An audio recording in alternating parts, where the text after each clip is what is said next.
All right, we're here today for episode 2 of It's Personal, the It's Personal podcast. We have our guest, Doug Shaffer. Doug is a veteran trial attorney with over 4 decades of experience trying cases. He's tried over 85 cases, I believe. Is that right, Doug? Somewhere between 85 and 100. Okay. I've lost track. All right. Yeah. Yeah. It's quite a few cases, and you recently joined our firm as a senior trial attorney, and so it's good to have you here. Yeah, good to be. We're back with another episode of the It's Personal podcast. I'm Christopher Adamson. This is personal injury. It is personal. So we just, I think first things first, we want to just get into your background, what led you to personal injury law, why you're still trying cases, why you're still practicing personal injury law. So tell us a little bit about that. Sure.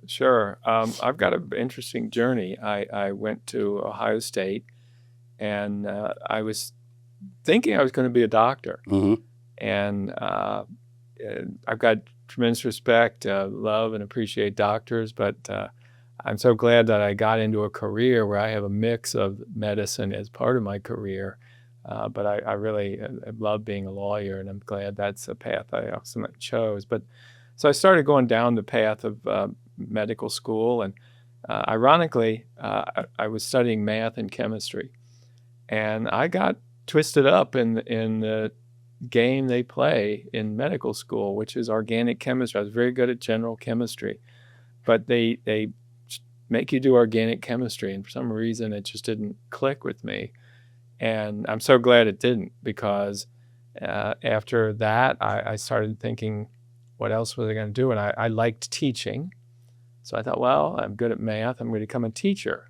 So again, ultimately, it led to my being a trial lawyer. I started combining all these things I wanted to pursue: medicine, teaching. And then I kind of joked that I graduated. I student taught, and I graduated college. And then I joke that I looked at the numbers, being a mathematician, and I went to law school. Okay. But you student taught first. I student taught. Teacher. It's been a year. What were you teaching? I taught high school calculus, high school algebra. Okay. Very nice high school in Columbus, Ohio. Yeah. And I really enjoyed it. Mm-hmm. I really did. And I two things. One, I saw that a lot of teachers struggling financially. They're really undervalued in our society, teachers. And the other was, I'll be honest, I started realizing I was going to be dealing with teenagers for the rest of my life. Yeah. And that was a little scary. You didn't like that prospect? And so I get out and I think, well, let me think about what else to do. And I walked into a guidance office near graduation and started talking with other people there and talking a little bit about my medicine and teaching. And this guidance counselor said, "Do you ever think about law school? You could combine all of these things as a trial lawyer." And that's like an epiphany, a moment in my life where it changed. The counselor specifically said as a trial lawyer. He did. Oh wow. Yeah. Okay. Yeah. So for the layman's out there, what is a trial lawyer, and don't all lawyers go to trial? No, that's the no? short answer. But go ahead, Doug. Elwood's got it wrong. In fact, that would be a great myth. I would say the majority of lawyers do not go to trial. In fact, the majority of lawyers that do litigation do not go to trial. And one of the things that it's kind of unique to my experience is, so I went to law school at Pepperdine. It was fabulous to move from Ohio and come out here to Malibu, California. It's a big difference. Yeah, what a change. Yeah. And I just loved it instantly. And I really was I say it very, modestly, and not meaning to be self-important here, but I was a star in law school. I graduated in top 5 of my class. I was on law review. Top 5 people or top 5%? People. Okay. Yeah, top 5 people. You are a stud. Yeah. And consequently, even though I went to a small law school at the time, I got this super prestigious job at O'Melveny & Myers, which is one of the top 5 firms in the world, some people think. Yeah. And that's one of those firms that people would call like a big law firm, white shoe, whatever. It's very storied.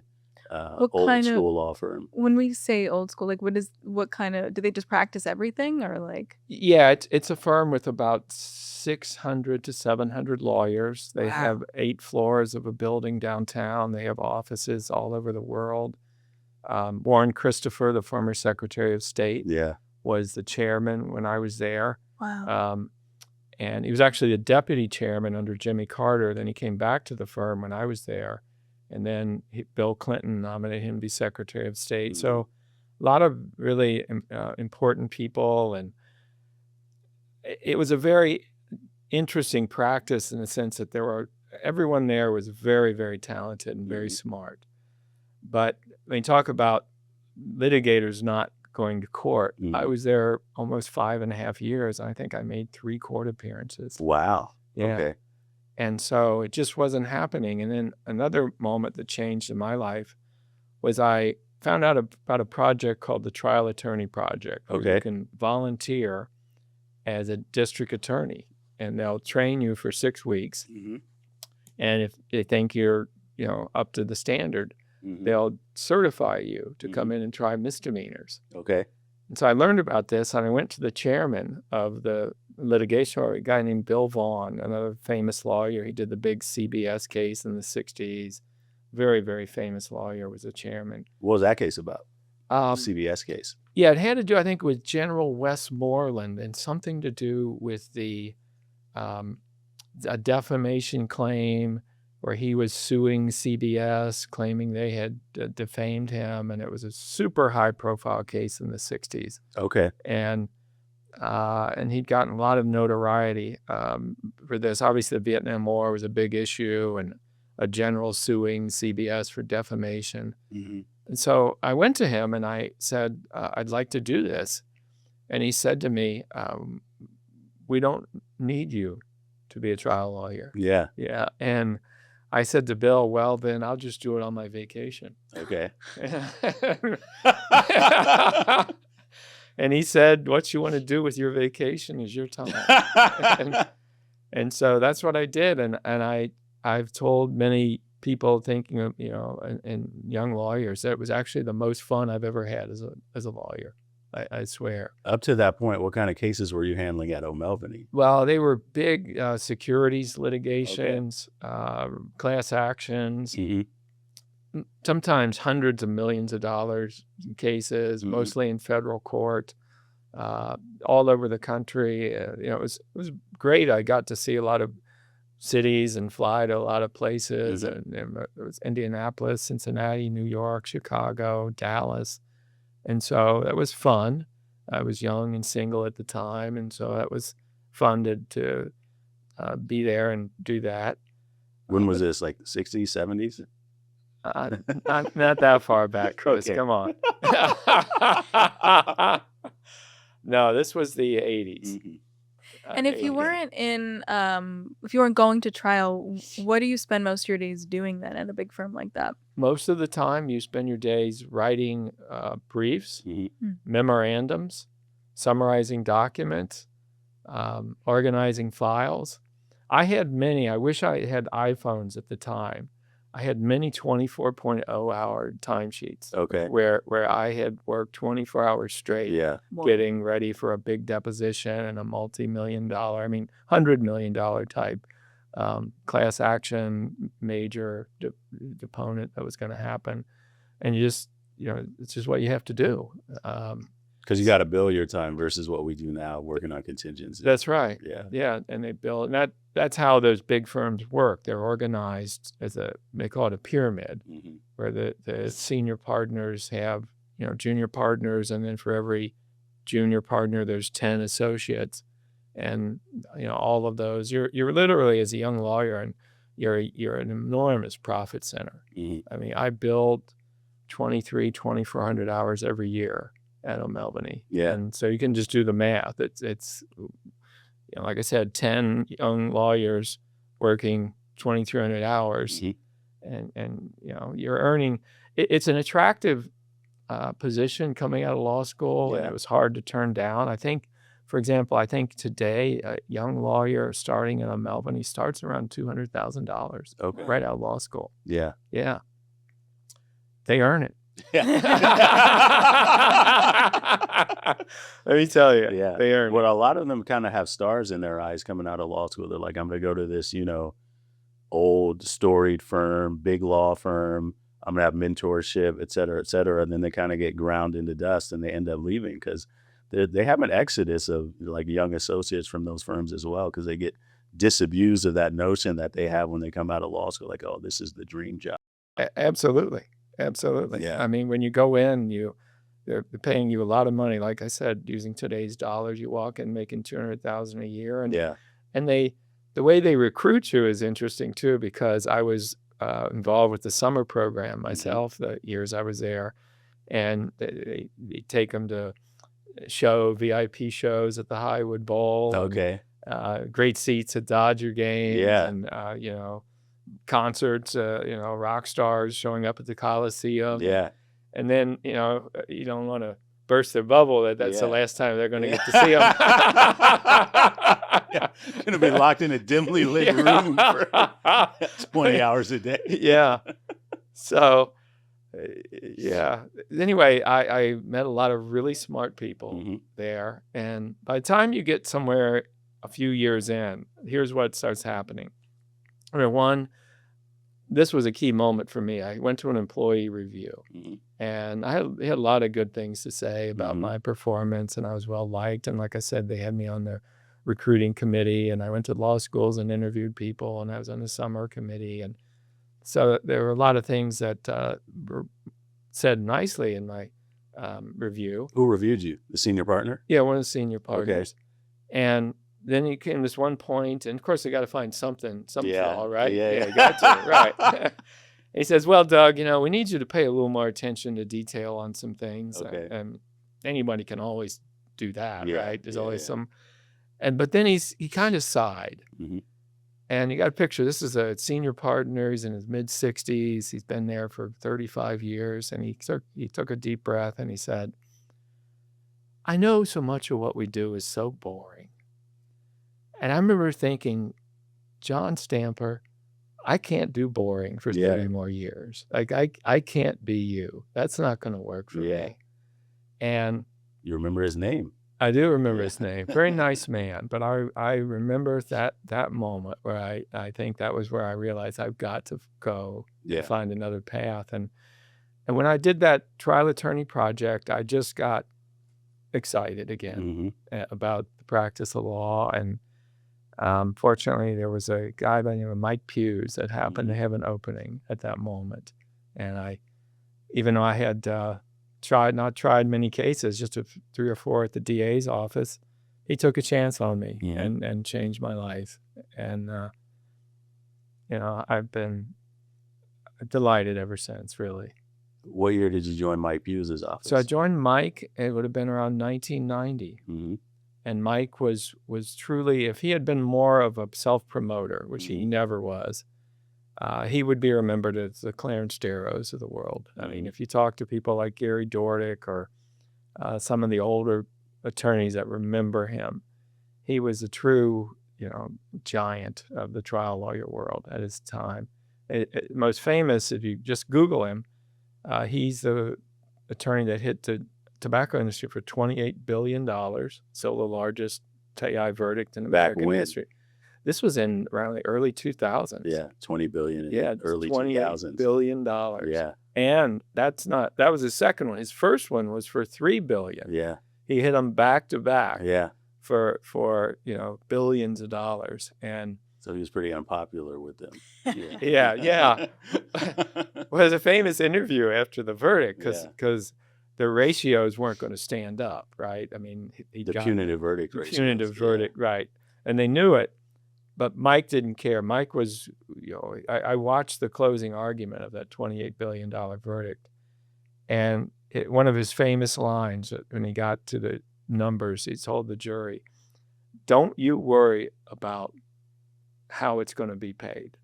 That Philip Morris is going to appeal this to the California Court of Appeal, the California Supreme Court, the U.S. Supreme Court, and then the Galactic Supreme Court. But that's not for you. Yeah. Like, your job is to send a message so loud that everybody at Philip Morris hears it, and they did. And so this was funny afterwards. One of the chairmans of Philip Morris says, "We're not going to let Mike Piuze bully us." Yeah. Yeah, one guy against the entire tobacco industry. Yeah. Just, I thought it was a great testament to really the power that trial lawyers can have. And if I can segue one moment of my own career, that was really an interesting moment, is I had a case, again, this was in the 1990s. One of the richest men in the world owned Pacific Theaters.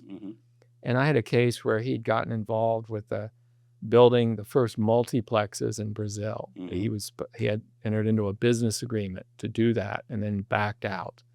And I was bringing a lawsuit, and we sat him down over in Century City for a deposition.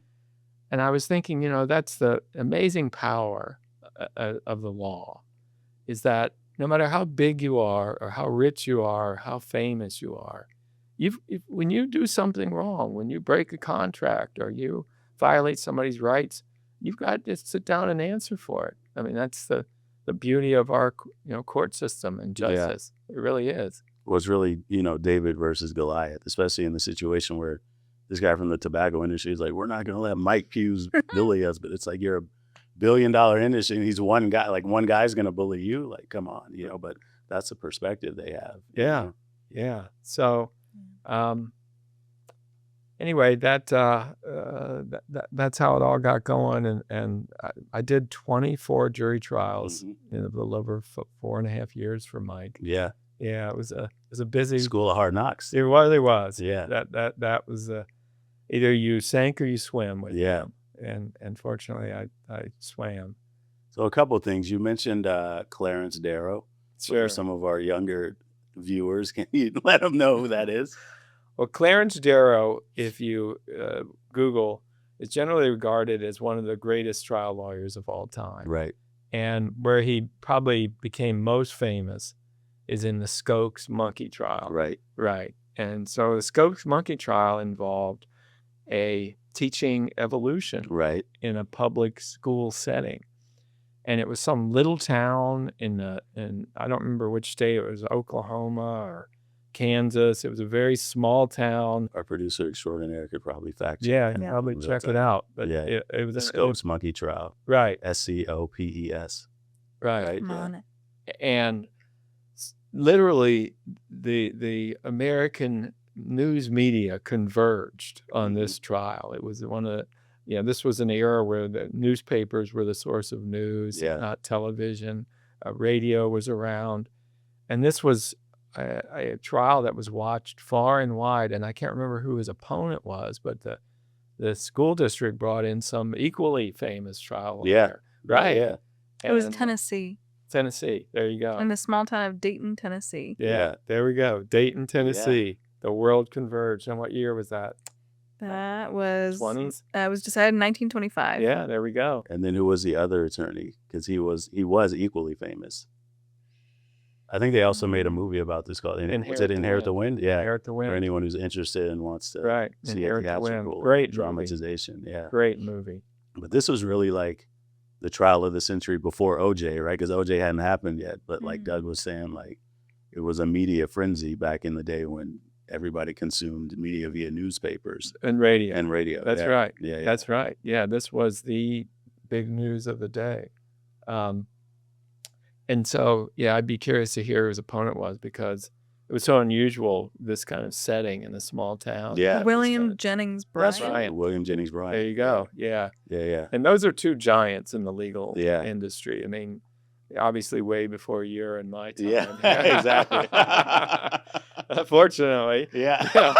And that's 100 years ago. 1925. That's But it's even back then they were still debating evolution and creationism and being taught in schools and stuff like that. Like these are discussions and debates that we're still having to this day. So it's not like that was a huge trial at the time, but it didn't really establish anything for good, right? We're still grappling with these same social issues today. Right. Yeah. Yeah. And so, Darrow, like you often hear when you talk about great lawyers, he's remembered as one of the greats.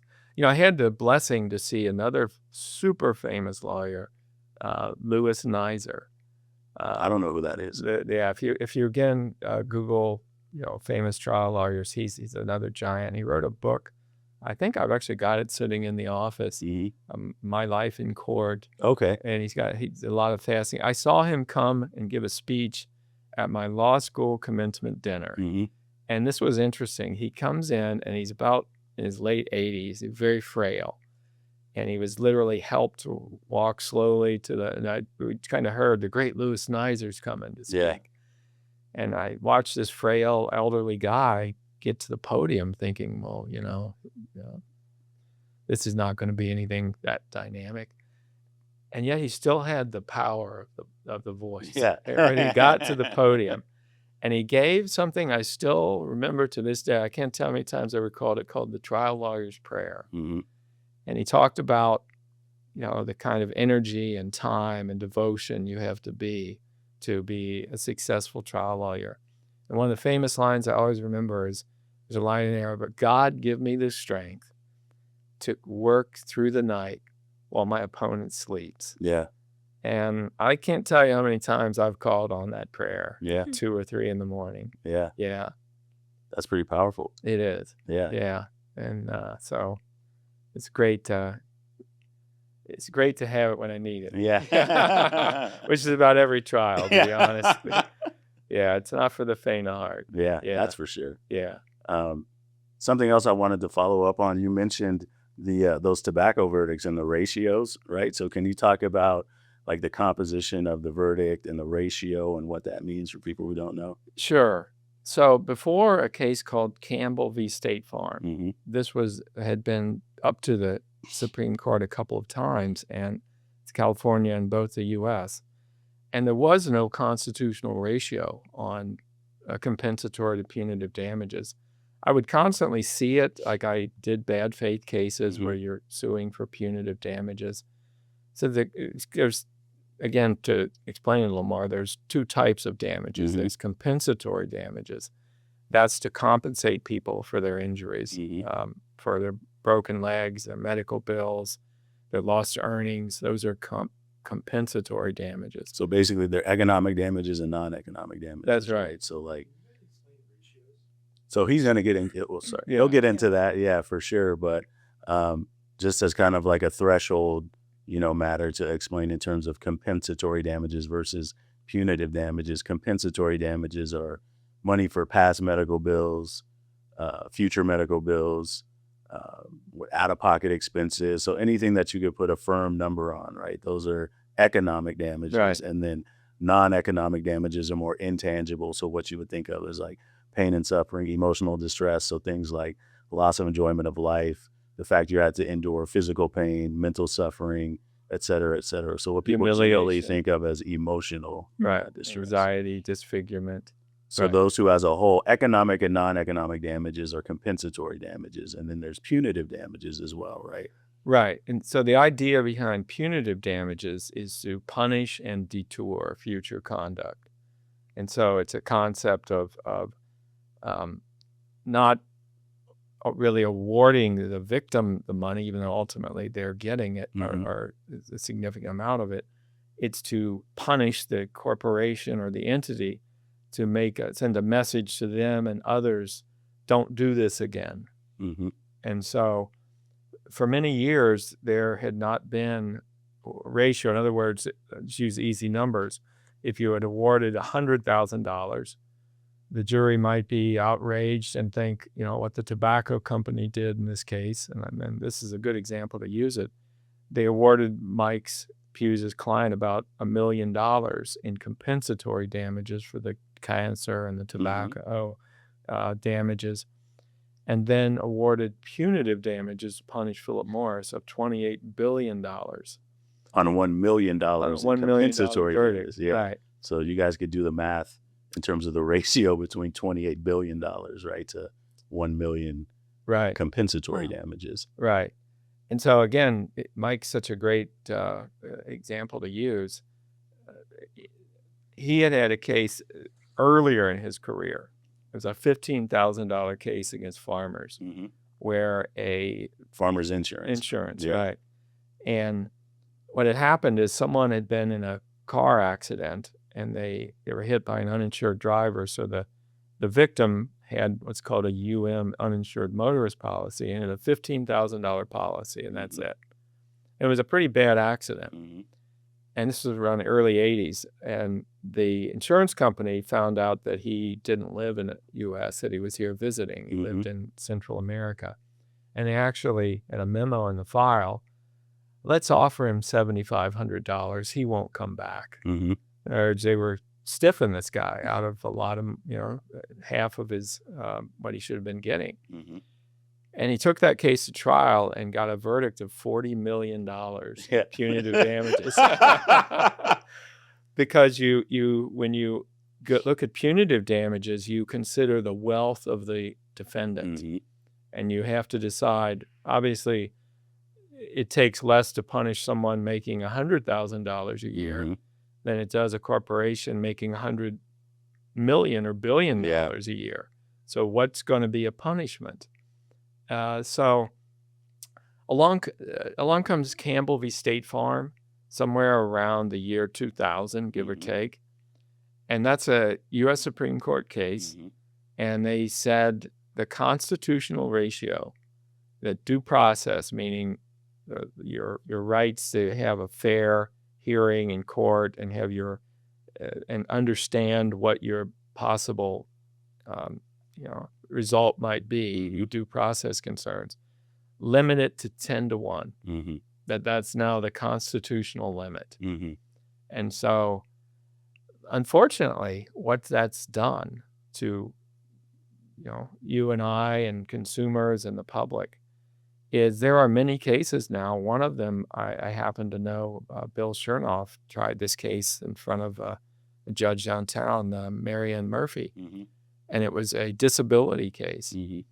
And Judge Murphy, who, most of the people watching LA in the trial bar, she's a pretty rough customer.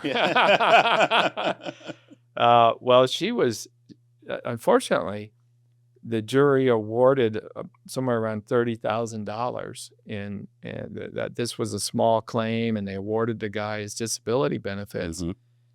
And judge, they awarded a ton of money in punitive damages. And Judge Murphy sighed and said, this is an example of why these limits are, not healthy, is I'm limited. This conduct the insurance company did on this poor man that was disabled and wouldn't pay him his disability benefits was outrageous. And yet I'm constitutionally limited now to 10 to 1. And so it's actually, there's a lot less fear in the insurance industry and in the business in general because of the constitutional limits. They don't have the fear that they used to. Right. Yeah. It's definitely emboldened the insurance industry for sure. Yeah. Yeah. And I think it kind of has the opposite effect of what you described earlier with, the goal of punitive damages being to deter future conduct or punish the bad actor. But now if we have no fear that, the limits imposed are only going to be a certain amount, like they're going to be capped at 10 to 1. So now we might not be as deterred because we know our exposure in terms of what we might have to pay is capped, right? Yeah, let me give you an example, a case I had, and anyone in LA can relate to this. I had a case of my own there after I went out and started my own practice in the early 2000s. It was a very nice lady that had 3 children, a Hispanic lady, 3 kids, different ages, different schools. Her car got crashed and just totaled by an uninsured driver. And she had a policy of insurance that would pay her about $4,000 for her car. And for some reason, they weren't paying her. And let me tell you, this was before the Campbell case, when she gave her deposition, and she described what life was like to get up at 5:30 in the morning in order to get 3 kids to 3 different schools Mhm. on 5 different buses, Mhm. and then took another bus to get to her job, Mhm. and then had to reverse it. When this deposition was over, the insurance company, they quickly wanted to go to mediation. They paid almost $1 million Really? on a about $4,000 claim. Because this was just the property damage It claim. was a property damage claim, but again, she could so you get your emotional distress, Mhm. and they were concerned. Number one, any juror in LA was going to just be horrified Yeah. at what they had done to put this woman through. Yeah. And second, the punitive damage potential was so large. I've told people today I'd be lucky to get $50,000 for that case. For sure. Yeah, that's how different it is now. Yeah. Yeah, they just wouldn't have the fear on a $4,000 claim that they used to have. So if you're looking back on kind of the scope of your career, that's one case that, quickly jumps to mind. Are there one or two other cases that you have that are, favorites or unique cases or cases that really stick out in your mind? There's a couple, and I've done a lot of big cases that we could talk about, product liability cases, some 8-figure results against Nissan and Honda, and I had a case against Porsche, and those are very fulfilling. Yeah. But interestingly, one of the most fulfilling ever was a medical malpractice case I had, where what happened is a guy in his 40s, and he was a smoker, went in to work one day. It was in the entertainment industry as a carpenter. Mm-hmm. And he started having chest pain. Mm-hmm. And so he got in his car, and he drove back to where he lives out near Santa Clarita. Mm-hmm.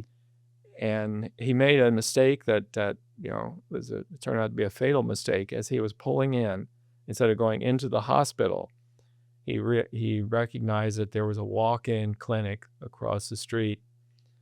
I learned that they call them sort of doc in the boxes. Yeah.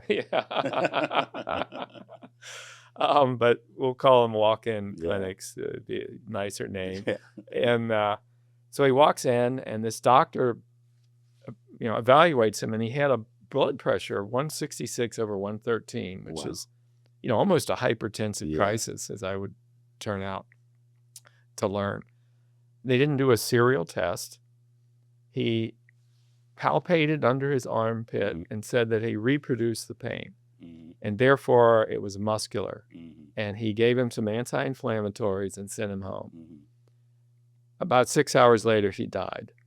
So it turned out, as fate would ultimately have it, he was having a heart attack, in the early stages of heart attack at the moment. But the EKG read normal. At the walk-in clinic. At the walk-in clinic, they did an EKG, and it read normal. And so that was their big defense, is that the EKG was normal, and they reproduced the pain. And I actually had trouble getting an expert that they were buying into the defense. The EKG is normal. He reproduced the pain. And because an EKG is an echocardiogram. Echocardiogram, right? Monitors the heart. Right. The heart rate. Looks at heart rate, looks at the electronic signals. Right. Has like 12 leads. And so I was having trouble getting an expert to take the case, and was ready to drop the case. And then they did something that really made me mad.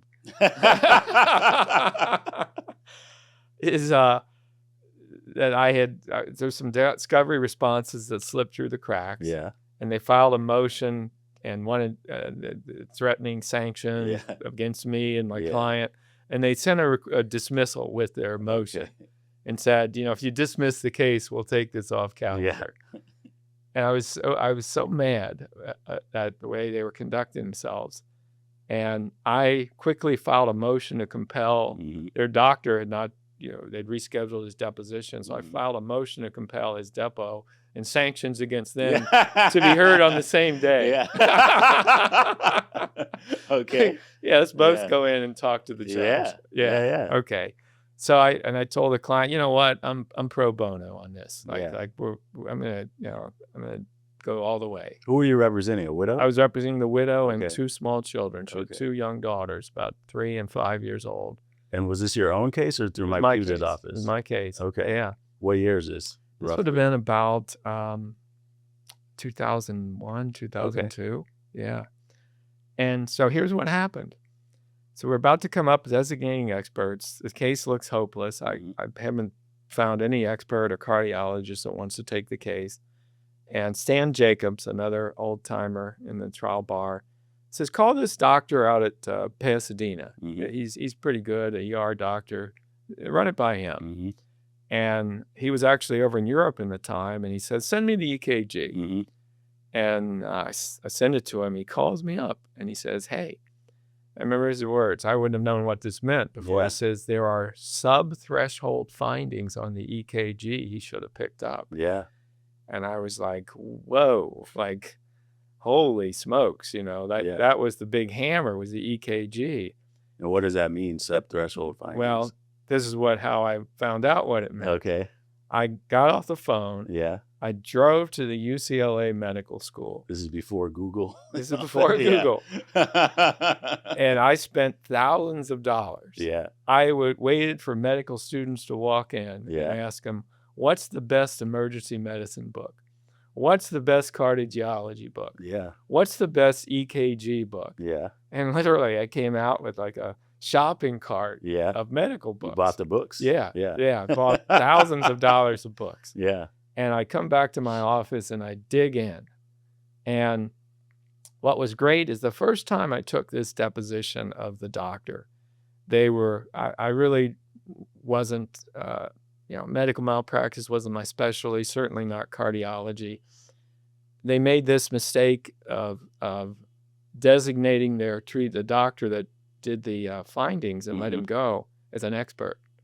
So I got a second shot at him. Yeah. And second shot, Doug Shaffer, was not first shot. And I knew that the defense attorney, Bonnie Bridges, was defending it. Oh, wow, Bonnie Bridges. Yeah, big time. Yeah, right. The big. I remember them. Yeah, the Giants and the Med-Mal. They were defending it. And I knew that I could execute this doctor now. And I knew they were going to get in the way when they saw this happening. So I called them up. You're going to object, leading objections. They were going to, get in the way. Yeah. I called the defense attorney up and I said, I want a referee for the deposition. Discovery referee. Discovery referee. Yeah. I wanted a judge sitting there to make rulings.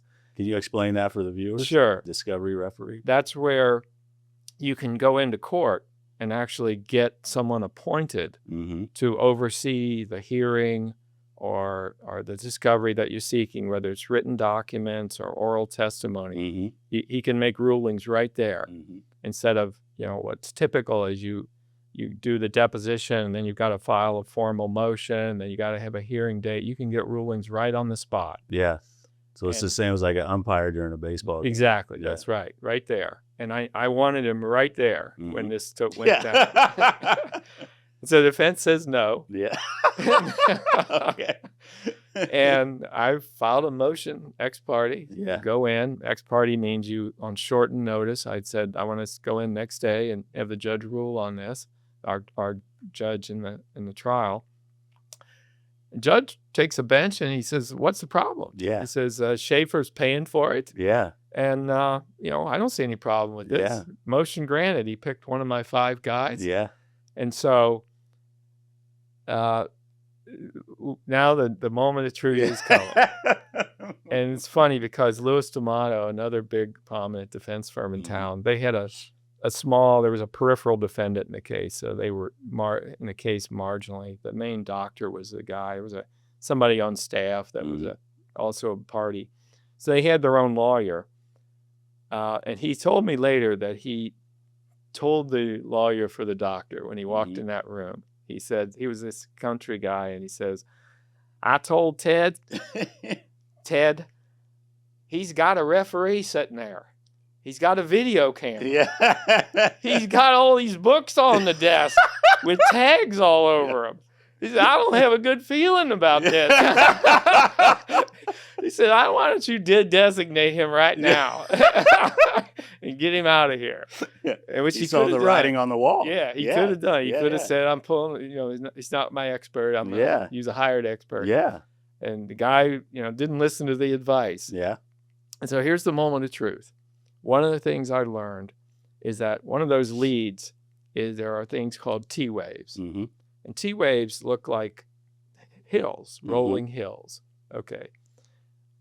An inverted T wave Mm-hmm. that is a downward loop Mhm. is a sign of cardiac distress. Mm-hmm.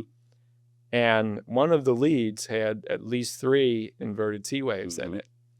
And so here's the doctor, here's the referee, here's the video camera, Yeah. there's the guy that Yeah. sent him home. And I said to him, "Doctor, look at lead 12. Yeah. I did the foundational question. Do you Yeah. agree that an Yeah. inverted T wave is a sign of cardiac distress?" And he says, "Yes." Yeah. And I said, "Okay, look at lead 12. Yeah. And he's looking at it. And I'm telling you, I said to him, "Are there inverted T waves?" Yeah. And it's the longest, to this day, the longest pause I've ever seen in the deposition. Yeah. Literally, the room is silent for like 2 minutes Yeah. straight. Yeah. Because he's sitting here thinking, if I answer yes, I've admitted I committed malpractice. Yeah. And if I answer no, I'm incompetent. Yeah. So Yeah. what do I do? Yeah.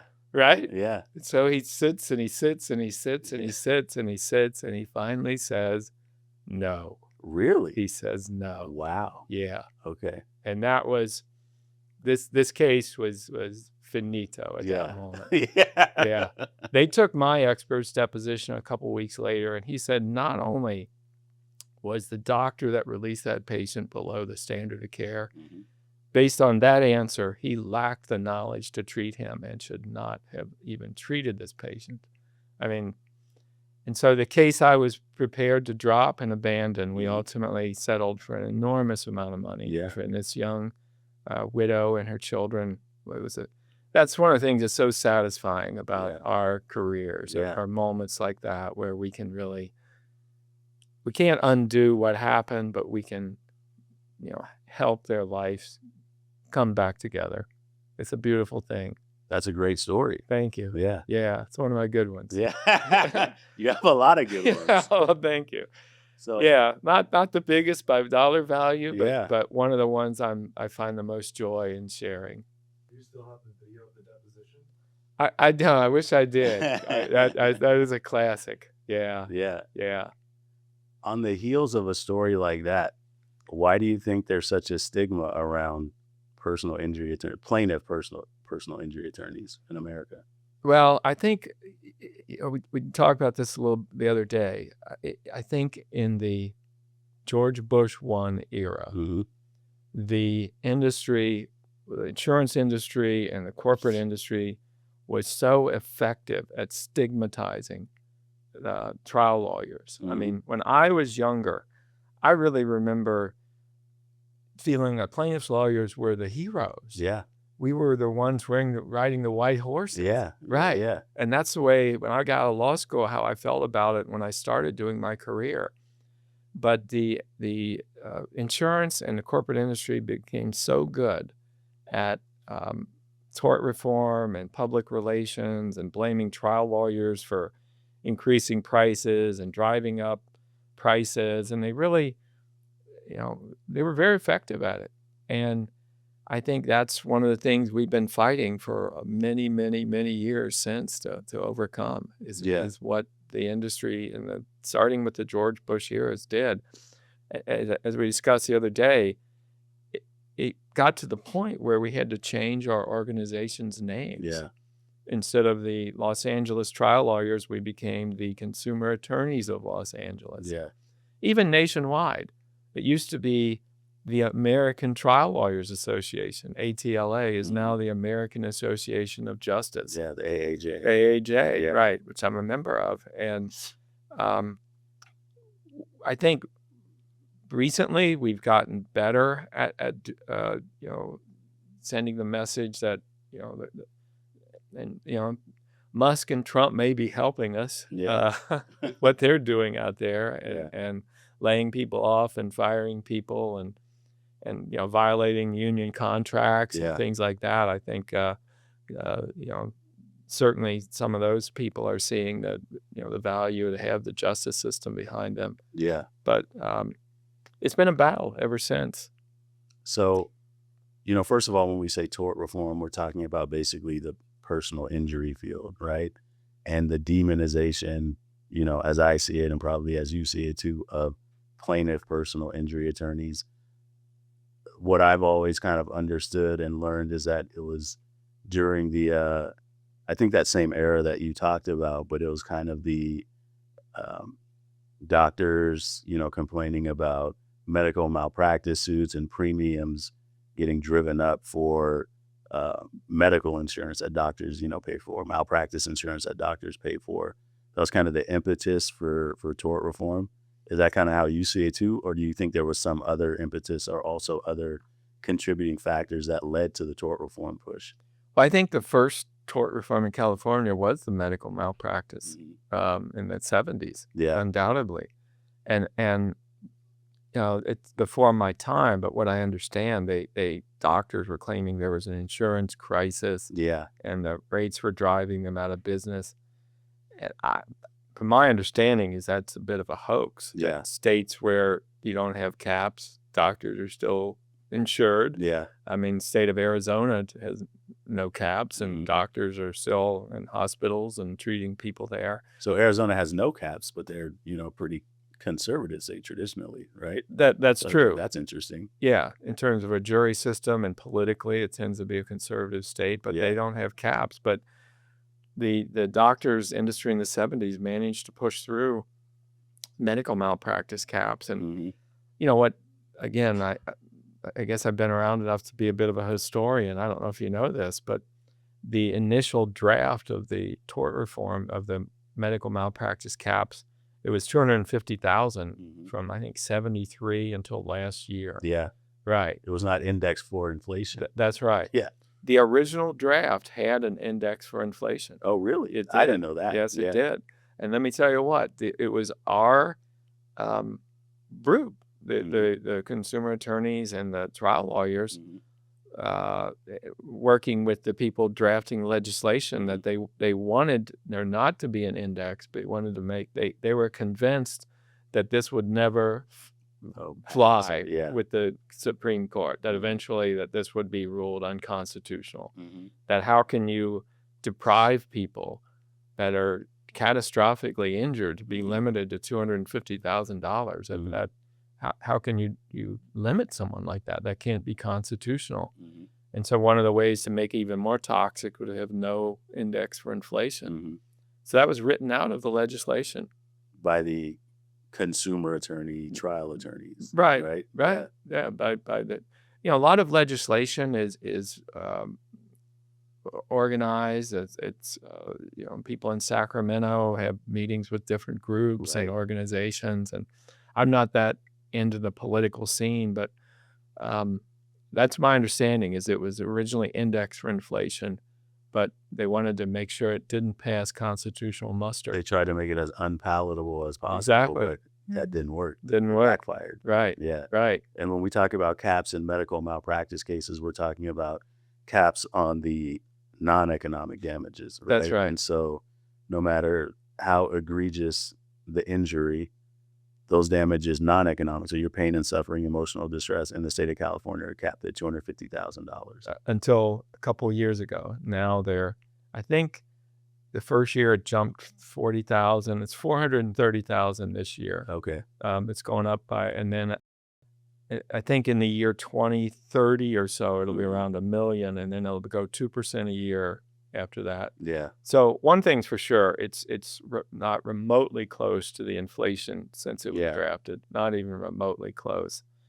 And I can't tell you how many medical malpractice cases that probably are good cases that I've had to turn down, Yeah.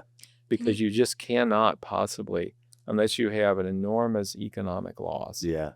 you just can't do Exactly. them. They're too Can- expensive. Yeah. Can you guys talk a bit more about that? Because I think for an average person, $250,000 might sound like a lot of money, but why do these caps sort of put a stopper on medical malpractice? Like, why does that mean you can't necessarily afford to take a case? As an attorney. Yeah. So I think it's probably more important when you consider it in the context of the injured party, right? Because their non-economic damages, their pain and suffering, is capped at now, $400 something, no matter how bad or how egregious the injury, or even in a wrongful death case, which, wrongful death cases are now even quote unquote less desirable for medical malpractice attorneys because there's no future economic damages. And then the pain and suffering damages would be capped at $430,000 or whatever the number is now. So, let's say somebody, like if I go into the hospital, right, and let's say the doctor's supposed to amputate, my left pinky, but they amputate my right pinky Or your hand. instead. Yeah. Or they're supposed to amputate. Well, let's start with the pinky. My left pinky, and they amputate my right pinky instead. But now they still have to amputate this pinky, right? But let's say somebody goes in and they are supposed to amputate the left hand, but they amputate the right hand instead.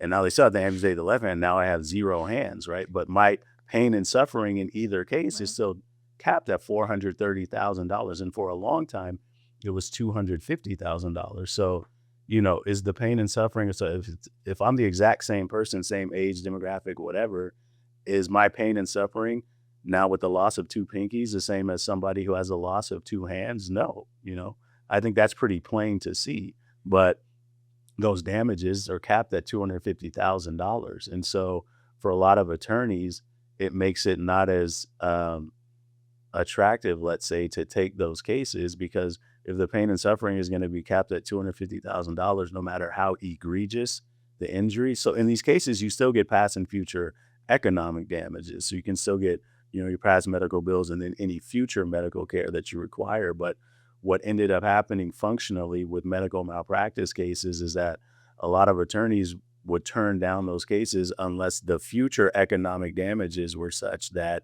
it makes it a case that's, economically worthwhile for the attorney to take. So you started seeing attorneys that wouldn't take a medical malpractice case unless, unfortunately, let's say somebody gets injured due to malpractice, and now as a result, they're paralyzed and they require 24/7, 365 round the clock nursing care for the rest of their life. And they have another 30 years of life expectancy. So that care gets priced out at, whatever it is, like $50 million. Now that pain and suffering number is basically a drop in the bucket compared to the $50 million in future economic damages. So like a medical malpractice attorney would take that case because the economic damages are so high, it still makes it, quote unquote, a worthwhile case. But there's a lot of cases that, the future economic damages may not be so high, but it's still a worthwhile case in terms of the damage that was done to the patient or the client. But because an attorney, we take all our cases on contingency. So we're not getting paid by the hour. We're fronting all the costs on our cases. And so to prosecute these cases, whether it's like a case with $50 million in economic damages or, $500,000, we're still spending the same amount of money a lot of times to hire experts, work up the case, take depositions, all that stuff. So for us economically, it doesn't necessarily make as much economic sense to take a case if the pain and suffering is capped at $250, and let's say the future economic damages and the past economic damages aren't necessarily that sizable. And unfortunately, like in the wake of tort reform, that became the calculus that a lot of medical malpractice attorneys would go through. Like, can I really, afford to take this case on and prosecute it and spend, $100K, $150K out of pocket or whatever the number is? Because these experts are expensive, right? And a lot of times in medical malpractice cases, what you're arguing is that what the doctor did fell below the standard of care for that industry. And a lot of times doctors don't even want to testify or go on the record against other doctors because it's still kind of like a brotherhood, or a sisterhood. And so it's like, I know what this guy did was wrong, but I don't want to testify against him. So it can be hard to even find experts sometimes. Let me give you an example. It just happened to me. Yeah. I turned down. Again, it was an elderly gentleman, had his colon perforated 3 places in a colonoscopy, Mm-hmm. and wound up in some very serious trouble, had a bunch of surgeries. And I looked at the case. Mm-hmm. Again, you're capped, right? He's Mm-hmm. got no lost earnings. There was, 50 or 60,000 medical bills, but, your cap was about 500. And I called the doctor, a good friend of mine that's actually does my colonoscopies, and I asked him, what he thought about this case. Mm-hmm. And here's what he told me. Number one, you won't find, he says, Cedars, this Mhm. is where it happened. They'll have a world-renowned expert that'll come in and say, this is, foreseeable risk. Yeah. Number two, you won't find a doctor in Los Angeles that's willing to testify. Yeah. He says, you'll have to go to San Francisco or San Diego. Mhm. And he said, and then, 80% of these medical malpractice cases lose. I didn't take the case. Yeah. And it just, you start flying doctors down from San Francisco. You're Yeah. talking, hundreds of thousands of dollars by the time you get to trial. Yeah. Yeah, you just can't do them. And these are righteous cases too, right? But now these Yeah, patients/clients have no recourse. that was really. going to be my question, I guess, especially this kind of goes to you, Doug, like in your thinking about the people, like who is ultimately served by tort reform? Like, are there less medical malpractice, are less people being injured, or is it just these hospitals aren't getting sued or these doctors aren't getting No sued? question. The doctors aren't getting Yeah. it's not benefiting the patients or the victims. I mean, we've faced, again, I don't know if Chris is a little before your time, we faced two times where our profession has almost been put out of business, which is in the late 80s, early 90s, after the success and how medical malpractice cases plummeted like by 80% in the next 15 years after this went into effect. You just couldn't take them most of the time. Number two, they tried to pass the same limits on PI cases. They tried to put in, it was through the ballot process. Yeah. And it narrowly failed. Now, I was still at Big Law at the time. I kind of watched this from a distance. And then in the early 2000s, the insurance industry tried again with what they call the terrible 200s. Yeah. And put on a ballot initiative. And what that would have done would have created, insurance companies would have loved it. It would have created a terrible dilemma, almost an ethical dilemma for our profession, which is they would have required, and the thing about these tort reform initiatives, they have such a surface appeal to them. Yeah. And the appeal in this case was, why should these lawyers get all this money? We can save you money. And that legislation would have put in effect, would have required you within 60 or 90 days of accepting a case to make a settlement demand. Okay, that sounds reasonable, Yeah. right? Okay. And then if that demand was accepted, you'd be limited to a 15% fee. Okay. So there's a surface appeal. Well, okay, great. If my lawyer's only hired for 90 days, I only pay him 15%. But here's what they were really after, the insurance industry. The law would have also said that forever how long this case goes, whatever your initial demand is, you're limited to a 15% fee of that amount. You can get more after that, Yeah. but you're limited on your first. So if you demand, so you're in this dilemma. Usually when we make a demand, we always give ourselves room to negotiate, Yeah. right? That's basic, tenement of negotiation. Yeah. Give yourself some room. So let's say we have a case that's worth $100,000. You better demand 250 or 300 to start, Yeah. right? Because you going to be back and forth. Right. Well, you demand 300, suddenly that's your cap now. Yeah. That's your cap forever. Yeah. So, now the insurance company say, well, let's litigate the case. This lawyer is capped at 15%. When I went to sleep that night, it was passing. There was I was there when Brown Green and Bruce Burlett and Mike Piuze and Tom Girardi, obviously before he became infamous. Yeah. They were holding emergency meetings Yeah. to get funding to oppose this, and it failed by less than 1%. Wow. When I went What year was this? this would have been about 2004. Okay. When I went to sleep that night, Yeah. it was passing. Yeah. And then the votes came in from San Francisco and LA, and they managed to turn it down by less than 1%. Wow. It was that close. And fortunately, some people were smart enough to see through it and realize, hey, there's going to be less attorneys out there to take Yeah. my case. And, I don't know if you know this, but in Arizona, It's at the Arizona Supreme Court right now. They're trying to pass a 20% cap on all PI cases. I know they've brought that up in different states. They brought it up in this state a few times. I don't think it's made it to the ballot. It hasn't. Even like, I think as recent as like 3 or 4 years ago, there was another push from like the Koch brothers and people like that to cap attorneys' fees in the state of California. Which again, like on the surface, and I think that's the craziest part, is for your average person who's maybe not doing any research before they go into that Yeah. ballot box, like, that sounds great. Why should they get more of my settlement? And I think that's such a nuanced answer as to why who is this ultimately serving? Yeah. Because it's not serving you, the voter. It's not serving the attorneys. Who's winning here?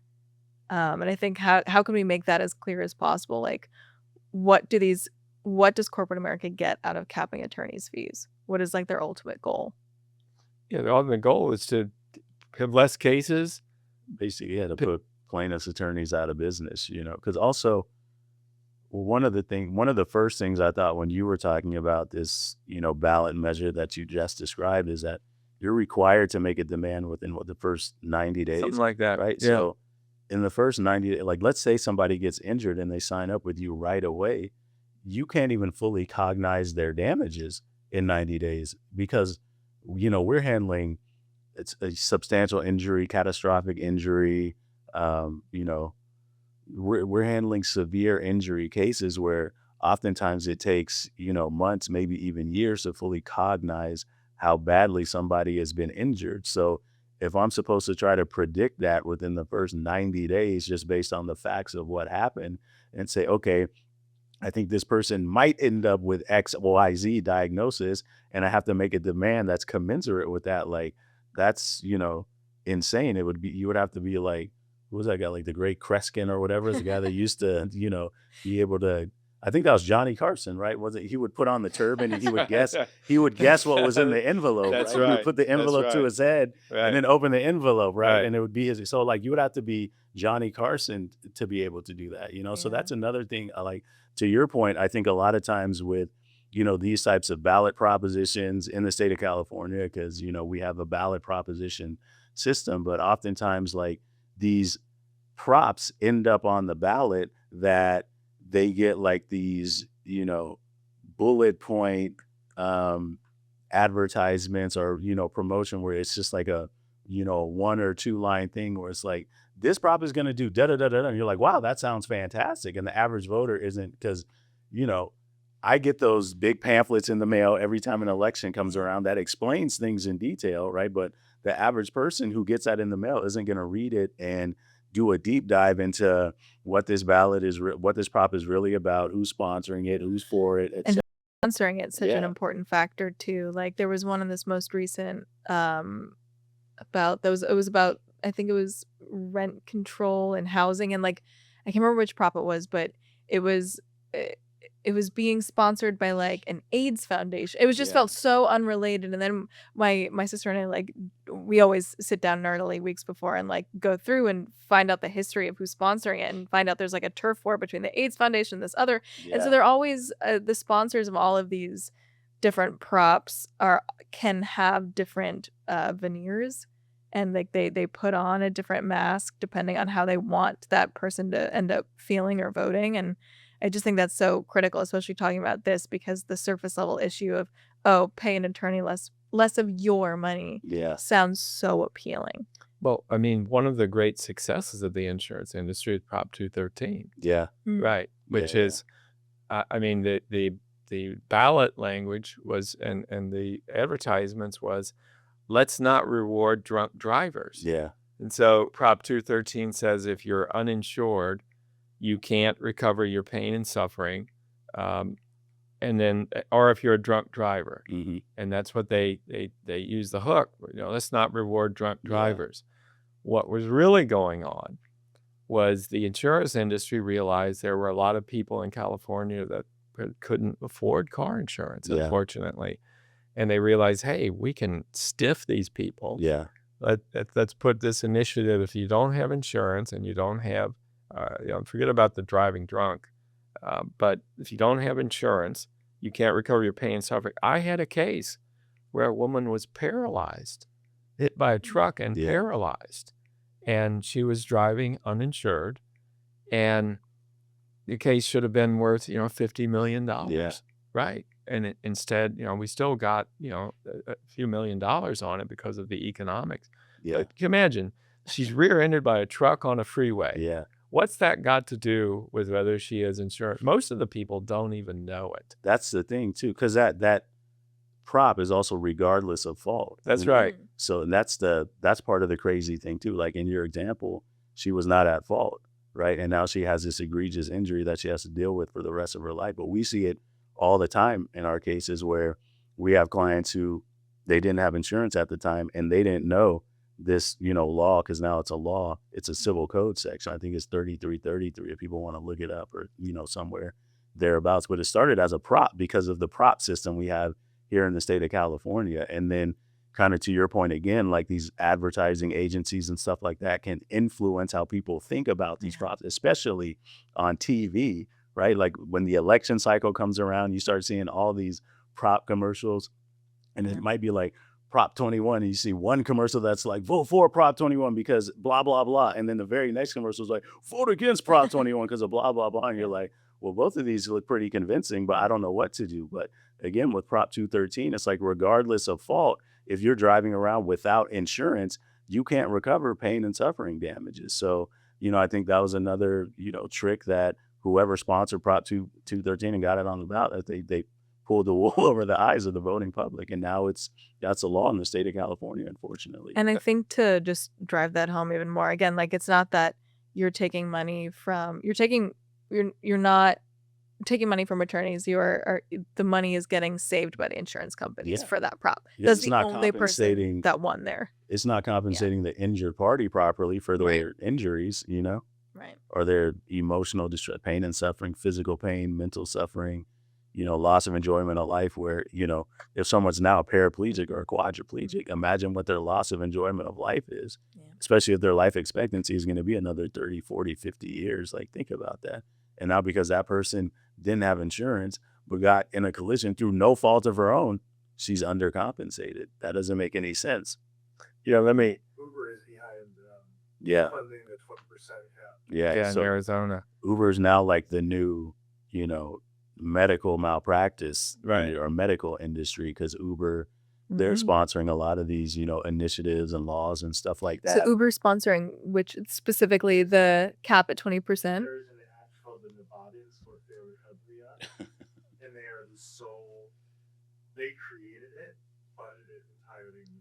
But think about the name too. Like they give these things these names to make Yeah. them sound attractive to the, voting constituents. They're like, oh, that sounds, fairness. I like that. I'm going to vote for that. Yeah. They know nothing about it or what the, long-term consequences are going to be. And then you get locked into having these laws in your state now that ultimately affect, the citizens and the Yeah. consumers. And I think, just as we think of even in wrapping up this, I think that they get so much play out of the public opinions of lawyers, and that the public's opinion of lawyers has existed for hundreds of years. I mean, Shakespeare Yeah. said it himself, right? That's the first thing we do. Let's kill all the lawyers. Yeah. Right. But I did read a really interesting analysis of that section because it was Henry IV I that think it was Henry the Sixth, it actually. was Henry VI. Yeah. So Interesting. there's a bunch of Fact There's a check bunch it, of Chris. Henry parts. And Yeah, I yeah, think yeah. that quote in particular is from Henry VI. But they're obviously like kill all lawyers is they're making fun of them. But like there was a bunch of analysis I think done by lawyers that were like, no, like they're saying that because they like lawyers are like the pillars of society, and that's why they're not actually attacking lawyers. And I think no matter how you slice it though, like I don't think you can get rid of the fact that like should you kill all lawyers in that joke, right? Like society would not function too well. But I think it's just an interesting nugget of public discourse that's existed for 500 years. Yeah. That clearly has not changed at all. Well, and I think kind of to circle back to what Doug said earlier, there was a time I think in like, probably like the 30s, 40s, 50s, whatever, where, attorneys, trial attorneys, like plaintiff attorneys, or even criminal defense attorneys were looked upon more so as the white hat and like the champions for justice versus how they're kind of looked upon now. Like if you look at Inherit the Wind or Perry Mason. what's the other one? Perry Mason, but also what's the one? To Kill a Mockingbird. Oh, Atticus right? With Finch. Atticus Yeah. Finch. And so it's like Yeah. some of these people were looked upon as like the, paragons of society, pillars virtue. of society. Like they're standing up on behalf of the little guy. And then that kind of got turned on its head at some point. Yeah. I actually used Perry Mason in a closing argument one time. Yeah. It was a case, a back surgery case, and I had taken over, and the defense whole attack was, the lawyer this, the lawyer orchestrated that, the lawyer, the lawyer. And I could tell I made the guy feel really bad because I got up on my closing statement and I said, so often during this case, I heard so many personal attacks directed at my side of the case. And, me as an advocate for my client, I said, when I was young, I used to watch Perry Mason and dream of being respected and admired. Yeah. And to hear my fellow, constantly berating and attacking the profession like this. So the guy got up on his closing. I think I struck a chord because he gets up, he says, Mr. Shaffer's a fine lawyer. He said, the one before him I want to talk about.